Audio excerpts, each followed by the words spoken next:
Le nord toujours en haut, sur un plan d'urbanisme ou extrait cadastral, plan de masse, le nord toujours en haut. Alors c'est bon, on a notre terrain maintenant, on le connaît mieux, on connaît sa forme, ses dimensions, on sait comment il est bordé, où sont les rues, où sont les voisins, donc on va pouvoir commencer à travailler. Alors d'abord, il faut savoir deux choses, c'est que cette étape se fait à la main normalement, on l'a juste fait à l'ordinateur pour le cours. La deuxième chose, c'est qu'on dessine en très petit, comme tout à l'heure, au 500e. Ici, on l'a agrandi pour avoir une vidéo claire. On va juste implanter le bâtiment, c'est-à-dire qu'on va délimiter l'emprise du bâtiment sur le terrain. On va montrer comment notre bâtiment va occuper le terrain. C'est la première chose à faire. Considérez qu'on veut faire un projet de 3 chambres. Salon, cuisine, salle de bain, etc. Le terrain est entouré de hachures, ça veut dire que tout ça, c'est pas chez nous, c'est les voisins. Et les voisins, on appelle ça aussi les mitoyens. Ces deux-là aussi, ce sont des voisins et en bas, c'est la rue. Donc, notre bâtiment aura une seule façade avec l'accès à la rue. Maintenant, on va implanter. Il ne faut pas trop réfléchir. Il faut commencer par la solution la plus bête et la plus simple. Ici, décidons que j'occupe 100% de mon terrain. Voilà, je veux implanter un bâtiment. Voilà mon bâtiment. Il fait 100% du terrain. Ça y est, j'ai fini. Oui, mais juste avant, on va tester. Si je veux faire une pièce ici, par exemple, comment je vais l'aérer et comment je vais l'éclairer? Où sont les fenêtres? Est-ce que je peux ouvrir ici, chez ce voisin? Ou là, chez ce voisin? Non. Et ici, vers l'intérieur? Non, puisque c'est à l'intérieur. Ouvrir une fenêtre qui donne vers l'intérieur, ça n'aère pas, ça n'éclaire pas. Donc, les 100%, c'est pas bon. C'est trop. Comme trop, c'est pas bon, bah, je vais faire l'inverse. Je vais faire un tout petit bâtiment, comme ça. Mais si je fais ça, est-ce que j'aurai assez de place pour mettre mes 3 chambres, mon salon, ma cuisine, etc.? Non. En réalité, la solution, c'est entre 60 et 70% du terrain. Après, on va commencer par 60 par exemple.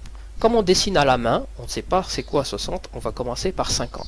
Parce que 50, ça veut dire la moitié. C'est simple, je remplis la moitié. Pour passer aux 60 maintenant, on va dire que 60 c'est la moitié plus un peu.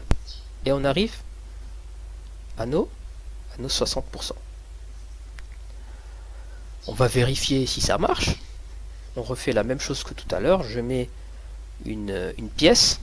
Donc les 60% c'est bon pour l'instant, mais c'est mal réparti sur le terrain. On a la bonne surface, mais elle est mal répartie. Donc on va essayer d'étudier des techniques de répartition. Ça c'est la technique du patio, où on utilise tout sauf le centre. Donc ça marche bien dans les pays où il pleut pas trop, où il fait chaud. Il y a beaucoup d'avantages, mais il y a aussi des inconvénients. On va voir ça. Là, vous regardez une vidéo qui est une version gratuite, c'est-à-dire qu'elle a été raccourcie et très résumée. Mais dans la vraie formation, la version est plus détaillée et plus expliquée, comme si on expliquait à un enfant. On voit ici sur la 3D, donc avec cette conception où on laisse le vide central, qu'il n'y a pas de lumière au centre. J'appelle un cratère architectural. Toute la journée, le centre est dans l'obscurité. Il y a des rares moments, dans à peu près 10% du temps, comme ça, où il y a un peu de lumière à midi. Mais c'est le genre de conception qu'il faut éviter si on dépasse un étage. Donc jusqu'à R+1, ce genre de conception, ça marche. Cette fois, on va occuper le centre et libérer la périphérie.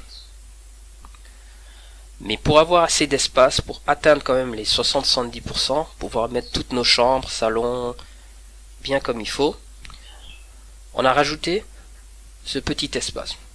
Et vous voyez, on s'est collé au mitoyen, on s'est collé. Et pour la périphérie, on a laissé beaucoup d'espace. Pourquoi?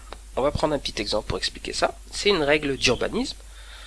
Quand j'ai mon projet, je peux soit me coller au mitoyen, ou soit laisser un espace assez grand, qui fait au moins 2,50 m. Au moins. Donc, dois me mettre, attendez, voilà. Je dois me mettre comme ça. Je dois laisser au moins 2,50 m. Je peux me mettre comme ça, c'est bon. Coller ou laisser 2,50 m. Comme ça, c'est bon. Comme ça, c'est bon. Voilà. Mais là, c'est pas bon. Là, c'est pas bon. Là, c'est pas bon. Côté rue, c'est pas un problème. Je peux me coller à la rue, je peux laisser 3 cm entre la limite de propriété et moi, c'est pas un problème. D'accord? En général, pour la rue, il est bon de laisser entre 1 mètre et 1,50 m pour être à l'aise pour circuler. D'accord? À condition que le mur de clôture ne soit pas trop haut. Sinon, on n'aura plus de lumière dans cette cour avant. Alors, pour les murs de clôture, il vaut mieux faire par exemple comme ça. Voilà, on a un mur de clôture très bas et pour la sécurité, on met du grillage. Si la cour est étroite, on peut faire ça. Si vous avez suivi le cours de dessin d'architecture, vous connaissez bien cette maison, on peut faire ça et avoir un mur de clôture. Il est bas toujours, hein, mais il assure l'intimité. Et aussi attention à pas mettre des balcons trop grands, trop saillants. On verra ça, hein, le design de façade plus tard. Donc mur de clôture qui laisse passer la lumière. On revient à notre règle des 2,50 m.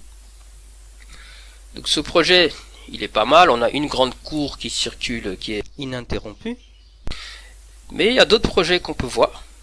On va voir un projet où on a deux cours, donc où il y a une interruption de l'espace extérieur.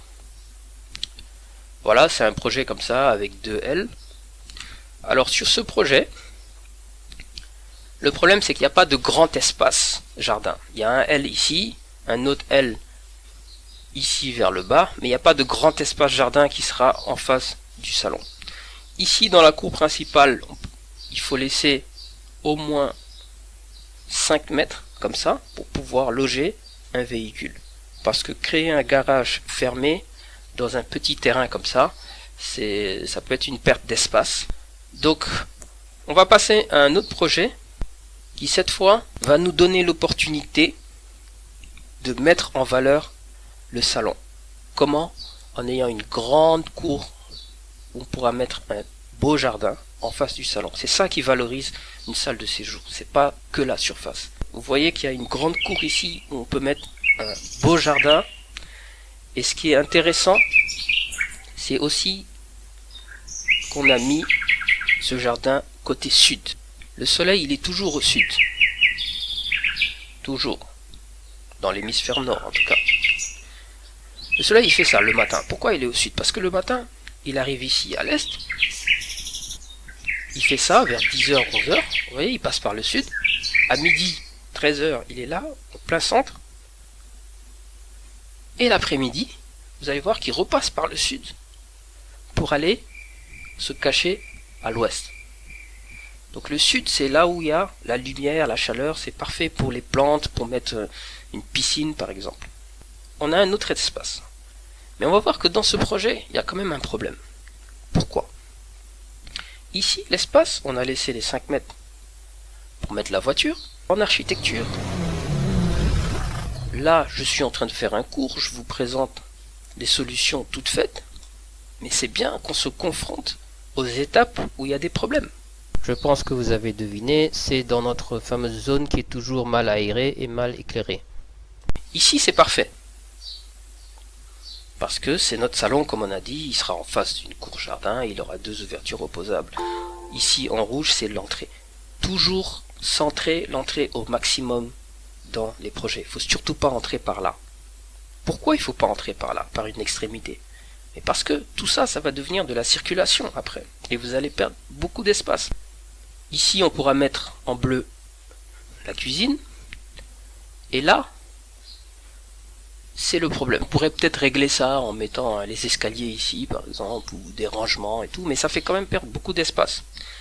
Voilà. Ici, c'est la partie qui sera vraiment privilégiée en face d'une superbe cour. Mais elle est toute petite.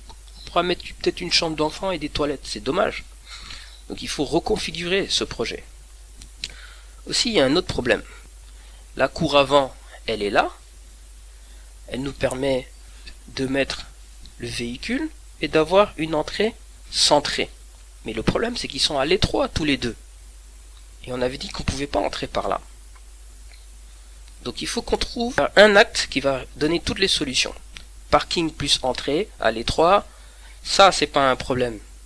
On va essayer de le conserver. Et l'autre problème, c'est la surface grise qui est mal positionnée et qui est mal éclairée. La cour avant, elle est là. Elle nous permet de mettre le véhicule et d'avoir une entrée centrée. Mais le problème, c'est qu'ils sont à l'étroit tous les deux. Et on avait dit qu'on ne pouvait pas entrer par là. Donc il faut qu'on trouve un acte qui va donner toutes les solutions. Parking plus entrée à l'étroit, ça c'est pas un problème. On va essayer de le conserver. Et l'autre problème, c'est la surface grise qui est mal positionnée et qui est mal éclairée.